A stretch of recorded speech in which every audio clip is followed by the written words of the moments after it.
नमस्कार दोस्तों, एक बार फिर से आपका स्वागत है द सीरियस कॉमेडी शो में। दोस्तों, जैसा कि आप जानते हो, मैं यहाँ पर आपको व्यंग वाचन रिकॉर्ड करके सुनाता और दिखाता हूँ। लेकिन दोस्तों, एक अच्छी बात यह है कि हम एक नई सीरीज की शुरुआत भी इस चैनल पर करने जा रहे हैं और उस सीरीज का नाम है बातचीत। दोस्तों, ये एक इंटरव्यूज की सीरीज होगी जो कि हास्य और व्यंग से भरे हुए होंगे। मुझे उम्मीद है कि आप लोगों ने जिस तरह से हमारा साथ दिया है और आज हमारे सब्सक्राइबर्स की संख्या 4600 हो गई है, उसी तरह से आप हमारी नई सीरीज को भी पसंद करेंगे और आगे बढ़ाएंगे। तो आज मैं प्रस्तुत कर रहा हूँ हरिशंकर परसाई जी का व्यंग रमणी रमण मंत्री। रमणी रमण मंत्री हरिशंकर परसाई। पिछले साल सवा साल से ये देश हल्लों पर चल रहा है, कलंक कथाओं पर जी रहा है। सारे देश में ज्ञान विज्ञान के क्षेत्र में रिसर्च का एक ही विषय है और वो है स्कैंडल। इंदिरा गांधी, उनके पिता और उनके भी पिता के स्कैंडलों के शोध का समापन तो हो गया नयनतारा सहगल से, जिन्होंने अपनी मां विजय लक्ष्मी पंडित की कुंठाओं में से इंदिरा गांधी संबंधी एक किताब लिख डाली। वैसे श्रद्धा माता अभी भी मार्केट में है। साधु सन्यासिनियों का मार्केट देर तक चलता है। अब जनता पार्टी के नेताओं के हल्ले होने लगे।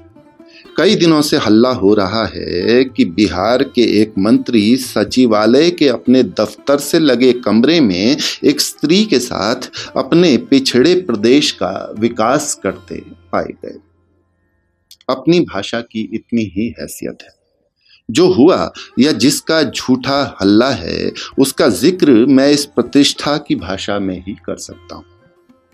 अंग्रेजी में कहते हैं कंप्रोमाइजिंग सिचुएशन में पाए गए। हिंदी पत्रकारिता में इसे संदिग्ध अवस्था और आपत्तिजनक स्थिति कहा जाता है। मैं अपनी भाषा की दरिद्रता पर रो रहा था कि साहित्य के एक अध्यापक नारे की तरह बोले, अरे क्या नहीं है अपने भारत देश में, सब है। आचार्यों ने इस सेक्स के मामले को बहुत बारीक काटा है। गरम से गरम शब्द और मुहावरे हैं। पर अगर तुम्हें कुनकुनी अभिव्यक्ति ही चाहिए तो यूं कहो, मंत्री महोदय एक स्त्री के साथ मधुमती भूमिका में पाए गए। अच्छा मंजूर, काव्य शास्त्र से खींचा गया ये मधुमती भूमिका चल जाएगा। हल्ला इस बात पर नहीं है कि पाए गए, इस बात पर है कि सचिवालय में पाए गए। अरे मैं पूछता हूं, इसमें क्या गलत है?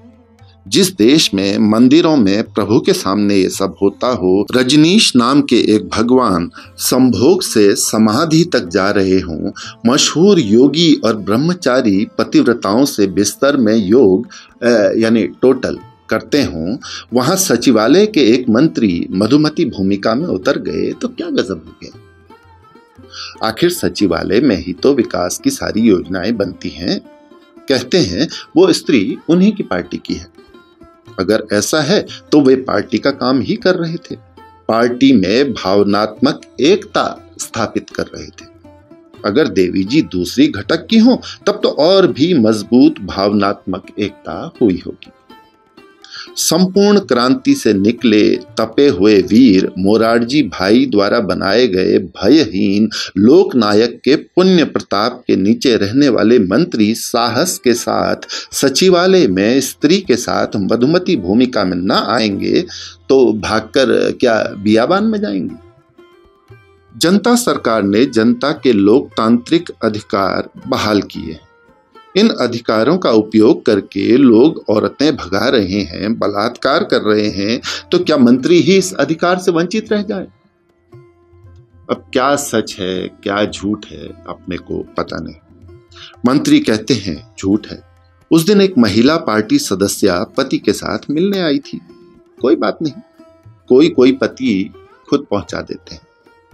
मंत्री का आरोप है कि जनसंघ ही उन्हें बदनाम करने के लिए ये झूठी अफवाह फैला रहे हैं। मैं इसे नहीं मानता। जनसंघी को बचपन से ही शाखा में चरित्र की शिक्षा दी जाती है। उसे पूरी तरह यह सिखा दिया जाता है कि स्त्री माता है, हर स्त्री को माता समझो। वो माता स्वरूप किसी स्त्री के सेक्स के मामले की अफवाह नहीं उड़ा सकता है। फिर वो भारतीय संस्कृति और परंपरा का भक्त है जिसमें बड़ी स्वस्थ बातें। ऋषि मुनि चाहे जिस स्त्री से कह देते थे, शुभे मैं तेरे साथ रमण करना चाहता हूं, और स्त्री धर्म भाव से समर्पण भी कर देती थी।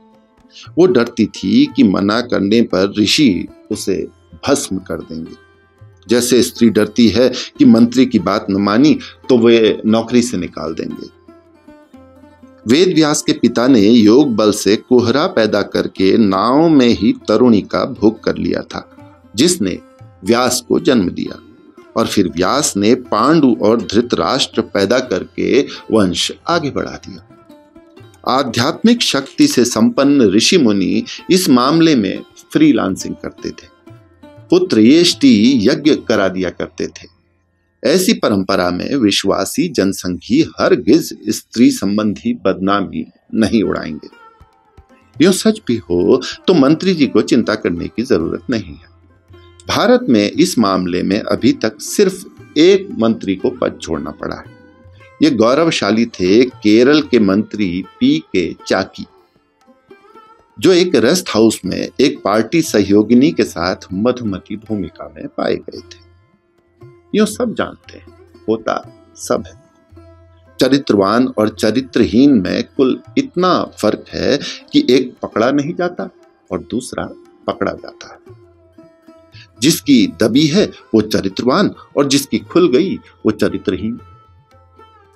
अब यूं राजनीतिज्ञ और स्त्री के मामले बहुत पुराने हैं। बूढ़े होते हुए सीजर को क्लियोपैट्रा ने ऐसा पटाया कि उसके बेडरूम में रहने लगी। फिर एंटनी को तो उसने एक तरह से घर जमाई ही बना लिया था। हमारे जमाने में ब्रिटेन के रक्षा मंत्री प्रोफ्यूमो को पटाकर विष कन्या क्रिस्टीन किलर मैकमिलन मंत्रिमंडल को ही चबाए जा रही थी।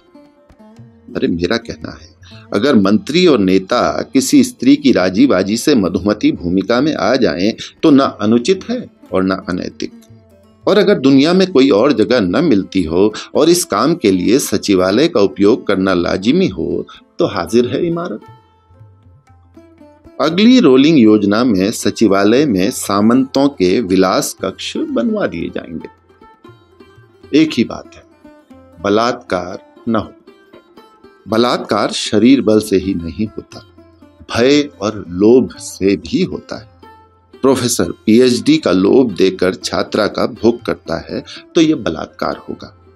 नौकरी से निकालने का डर दिखाकर साहब मातहत का भोग करता है तो यह भी बलात्कार होगा।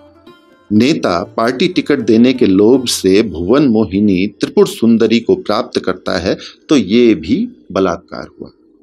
मंत्री के पास तो देने के लिए बहुत भय और बहुत लोभ है, कहीं बलात्कार न हो जाए। भैंसे जैसे मोहक मंत्रियों के पास औरतें प्रेम से पीड़ित होकर तो आती नहीं। दोस्तों, मुझे पूरी उम्मीद है कि आपको ये व्यंग समयोचित और अच्छा भी लगा होगा।